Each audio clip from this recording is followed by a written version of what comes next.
5 berita terpopuler hari ini Kamis 23 Oktober 2025 di Bloomberg Technos Flash 5. Yang pertama, tak bisa jualan bensin, SPBU swasta diperkirakan rugi 1 triliun lebih. Operator SPBU swasta diprediksi rugi 1 triliun rupiah akibat tidak bisa berjualan BBM jenis bensin sejak akhir Agustus 2025. Menurut manajer riset Forum Indonesia untuk Transparansi Anggaran atau Fitra, Badiul Hadi, kerugian ini imbas hilangnya pendapatan penjualan harian BBM hingga biaya operasional yang harus ditanggung. Badiul menjelaskan berdasarkan data Kementerian ESDM per 2024 terdapat 2.314 SPBU swasta dengan asumsi volume penjualan 10.000 liter per hari dan margin Rp600 per liter. Potensi hilangnya pendapatan bisa mencapai Rp300 juta per SPBU atau menyeluruh hingga Rp690 miliar secara nasional. Kini SPBU swasta seperti BPAKR, Shell hingga Vivo menyatakan tengah wait and see menyusul negosiasi pembelian base fuel dengan Pertamina juga belum membuahkan hasil. Di sisi lain, Kementerian ESDM justru mengklaim bahwa kesepakatan pembelian BBM antara Pertamina dan SPBU swasta sudah terjadi. Kedua, laba emiten Prayogo Pangestu atau PTRO lompat 141% ke angka Rp115 miliar.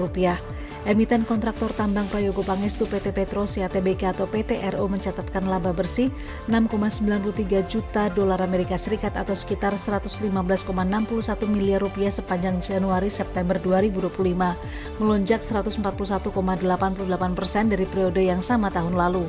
Melansir laporan keuangan per 30 September 2025, pendapatan PTRO naik 18,42% ke level 603,84 juta dolar Amerika Serikat secara tahunan. Pendapatan itu berasal dari kegiatan konstruksi dan rekayasa hingga kegiatan EPC minyak dan gas lepas pantai serta penjualan batu bara.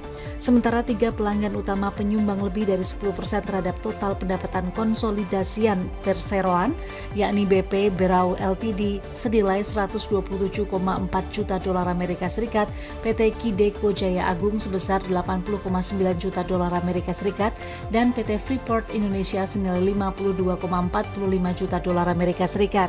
Dari sisi neraca, total aset PTRO naik menjadi 1,39 miliar dolar Amerika Serikat per September 2025 dari posisi 867,26 juta dolar Amerika Serikat pada akhir 2024. Kemudian liabilitas perusahaan juga naik menjadi 1,12 miliar dolar Amerika Serikat. Sementara ekuitas PTRO turut tumbuh menjadi 270,1 juta dolar Amerika Serikat, naik dari 249,7 juta dolar Amerika Serikat per 31 Desember 2024. Ketiga, Indef soal Prabowo minta aplikator efisien cari jalan tengah. Institute for Development of Economic and Finance atau INDEF, Rabu 22 Oktober 2025 mendesak pemerintah untuk menemukan jalan tengah terkait keberlanjutan ekosistem transportasi daring atau online. Hal ini merespon pernyataan Presiden Prabowo tentang rencana efisiensi perusahaan penyedia transportasi online. Namun INDEF juga menegaskan pihaknya memaknai efisiensi yang dimaksud Presiden bukanlah PHK, melainkan perubahan sistem usaha yang sehat. Sebelumnya, Prabowo pada Senin 20 Oktober 2025 mengatakan pemerintah tengah berdiskusi dengan perusahaan ojol untuk pelayanan terbaik bagi pengemudi ojek online.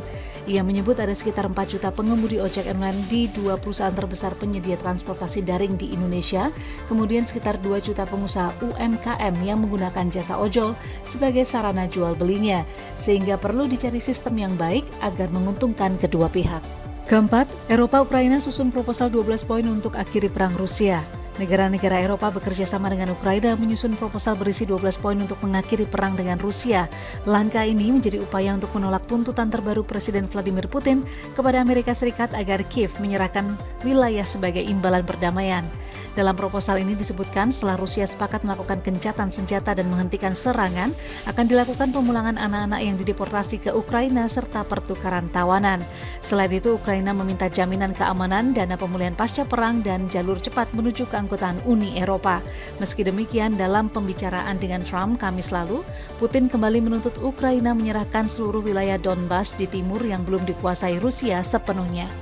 Kelima, bos OJK Samangi Purbaya lapor serapan dana Rp200 triliun di Himbara. Ketua Dewan Komisioner OJK Mahendra Siregar bertemu Menteri Keuangan Purbaya Yudisadewa di kantor Kemenkyu pada Rabu 22 Oktober 2025. Pertemuan rutin ini membahas perkembangan penempatan 200 triliun rupiah ke Bank Himbara. Mahendra menyampaikan ada bank yang sudah menyerap hampir 70%, ada yang 50%, namun ada juga yang baru menyerap 20 hingga 30%.